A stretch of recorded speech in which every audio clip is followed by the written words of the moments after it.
The Premier League bursts back into life, Barcelona unearth the wonderkid, Neymar hits back, and a news roundup, all coming up in the next few minutes as I'm your host Matt Frodek, you are the Onefootballers, and this is the Daily News. So first off, and after the international break, club football returned, and in the Premier League it returned with an absolute bang. First off, and Liverpool, Salah and Mane became the first player in Premier League history to play 50 home games for a single club and not lose one of them. That's 41 wins and 9 draws as Liverpool swept aside Newcastle despite going down early on. Both Mane and Salah were reportedly unhappy at each other after the Burnley game because one refused to pass to the other. But for those of you that think it's going to be anything longer than just a quick spat, you're completely wrong. Of course, they're both annoyed. They both want to score because they're both top strikers, and none of those signs were showing at the weekend as they helped score 3 goals for Liverpool. What that means is that with 5 wins from the first 5 games, Liverpool are now 5 points clear of Manchester City at the top of the table, down in no part thanks to Norwich's fantastic display as they managed to beat Manchester City. This is in fact the first time that Pep Guardiola has lost to a newly promoted team since his Barcelona side lost to Real Sociedad back in 2011. There were of course massive question marks over Manchester City's defence because Aymeric Laporte is currently out injured. And why shouldn't there be? When you take out your best defender, of course your defensive line isn't going to be as good, but this is where Pep Guardiola needs to make sure that he gets the best out of the players that he's got. Personally, I think Nicolas Otamendi is past it, whatever it was, and he's not really up to scratch. And as for John Stones, he's still got the potential to get there, but he really needs to show it more often. In the game, obviously, because he always does at the beginning of this season, Teemu Pukki managed to bag a goal, meaning he now has 6 strikes in the first 5 games of the Premier League. But what these 2 results do mean is that the rest of the pack had a chance to catch up. Manchester United and Spurs did just that with victories, and so did Chelsea in one of the best games of the season so far.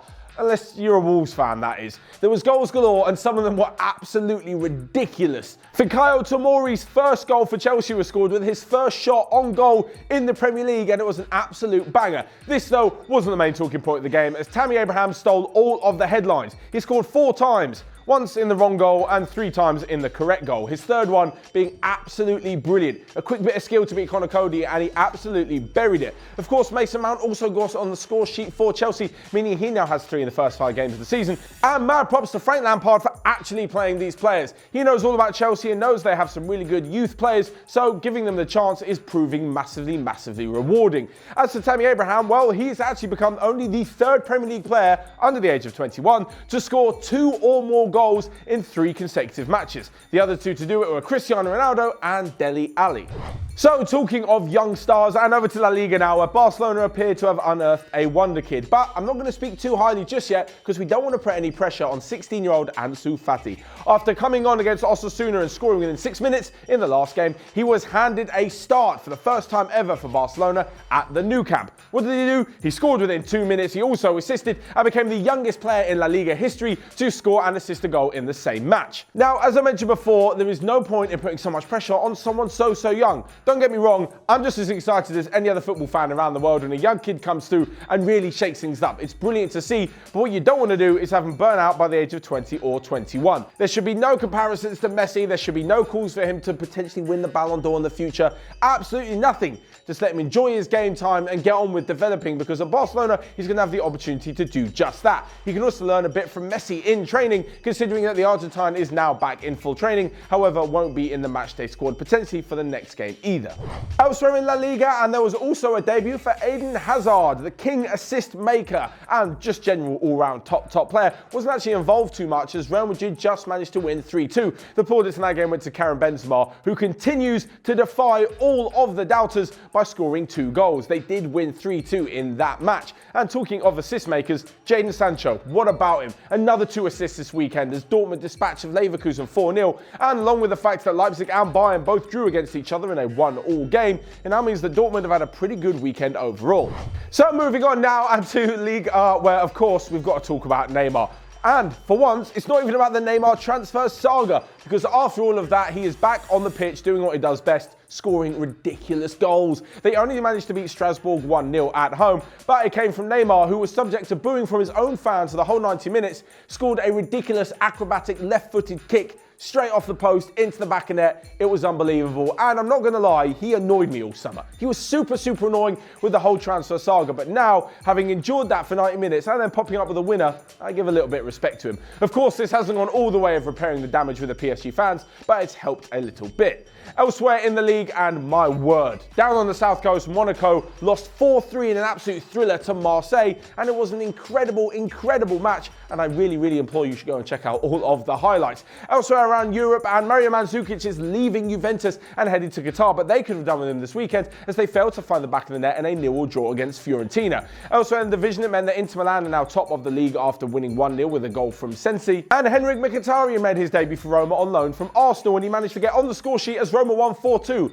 I would say that Arsenal needed him over the weekend, but I'm not quite sure they did, as he definitely wouldn't have helped their massive defensive errors. We'll move on to that in just a second, but first off we come to the transfer roundup of the day. It's the transfer slash sort of news roundup because of everything else that is going on in football, and I can't fit it all into one video. So as I mentioned, Mario Mandzukic is leaving Juventus and on his way to Qatar. Real Madrid are setting some money aside to sign Kylian Mbappe next summer. Zlatan Ibrahimovic, the Lion, was at it again as he scored a hat-trick in LA Galaxy's 7-2 victory over Sporting Kansas. And Maradona's debut as coach of Gimnasia in Argentina ended in a 2-1 defeat. So moving on from that, and we come to the roundup of Friday feels. This is where you guys left all your footballing predictions in the comment section on Friday's daily news. And now we've got a few of you who got it right from the weekend. We're not going to talk about mine because I got them all completely wrong. So first off, and Dead Pulio managed to guess that RB Leipzig and Bayern would draw 1-1, as did Babin Regmi, but he also guessed correctly that Barcelona would beat Valencia. And lastly but not least, Rajakumar Loganathan, I think I pronounced that right, guessed that Liverpool would beat Newcastle by 2 or more goals and that Sadio Mane would score. So massive props to you for getting that right. So lastly but not least, we've got Emoji Mondays. That is where we assign a random emoji to the relevant player from the weekend's football. First up, and we've got the best player, the little fire emoji. That, for me, goes to 2 players. First off, to Tammy Abraham. Spoke about it before, an unbelievable hat-trick for him against Wolves. And secondly, to Donyell Marlin. If you haven't quite heard of him, he's the PSV forward who made his debut for the Netherlands national team and scored against Germany just 10 days ago. So what does he do over the weekend? He goes and scores all 5 goals as PSV won 5-0. The former Ajax and Arsenal youth talent is looking like a real rising star. So beyond this, and we have the emoji for the worst player of the weekend, and Matteo Guendouzi. What on earth was he thinking?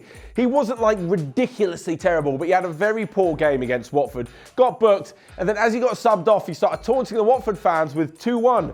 And of course, it ended 2-2 and probably right at the death could have ended 3-2 to Watford. Guendouzi needs to get these silly mistakes out of his head because he could be a big part of Arsenal's midfield in the future. And finally, we have the +3, which is the best victory of the weekend. And that, of course, has to go to Norwich. A fantastic 3-2 victory over the champions and a massive win this early on in the season. So that's all from me for today. Make sure you let me know your Emoji Mondays and your thoughts on the rest of today's daily news in the comment section down below. Whilst you're there, you can smash the like button and hit the subscribe button with that little bell on as well. You can also click here or here to check out all of the other videos we've got going on OneFootball. But until next time, I'll see you guys later.